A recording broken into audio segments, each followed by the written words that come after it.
ಇವತ್ತು ಈ ಸಂಸ್ಥೆ 13 ವರ್ಷಗಳನ್ನು ತುಂಬಿ 14ನೇ ವರ್ಷದಲ್ಲಿ ನಡೀತಾ ಇರುವಂಥದ್ದು. ಇಡೀ ರಾಜ್ಯದಲ್ಲಿ ಅತ್ಯಂತ ಯಶಸ್ವಿಯಾಗಿ ಸಾವಿರಾರು ಸಂಖ್ಯೆಯಲ್ಲಿ ಸದಸ್ಯರು ನಮ್ಮ ಐಲೈಫಿನ ಜೊತೆಗೆ ಗುರುತಿಸ್ಕೊಂಡಿರುವಂಥದ್ದು.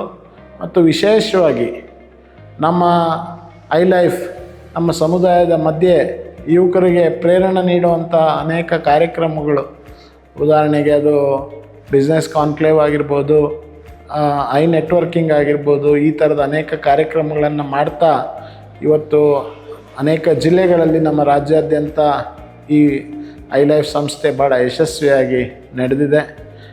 ಮುಂದಿನ ದಿನಗಳಲ್ಲಿ ನಾವು ನಮ್ಮ ಏನು ಬಿಸ್ನೆಸ್ ಕಾನ್ಕ್ಲೇವನ್ನು ವಾರ್ಷಿಕವಾಗಿ ಮಾಡ್ತಾ ಇದ್ದೇವೆ, ಅದನ್ನು ದುಬೈಗೆ 2027ರ ಜನವರಿ ಅಥವಾ ಫೆಬ್ರವರಿ ತಿಂಗಳಿನಲ್ಲಿ ದುಬೈಯಲ್ಲಿ ಆಯೋಜನೆ ಮಾಡಬೇಕು.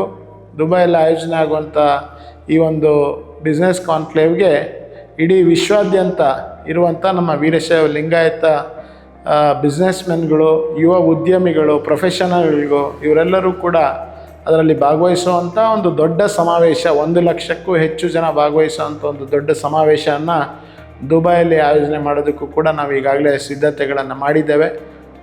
ನಾನು ತಮ್ಮೆಲ್ಲರಲ್ಲೂ ಕೂಡ ಆತ್ಮೀಯವಾಗಿ, ಒಬ್ಬ ಸಂಸ್ಥಾಪಕನಾಗಿ ನಾನು ಆತ್ಮೀಯವಾಗಿ ವಿನಂತಿಯನ್ನು ಮಾಡ್ತೇನೆ.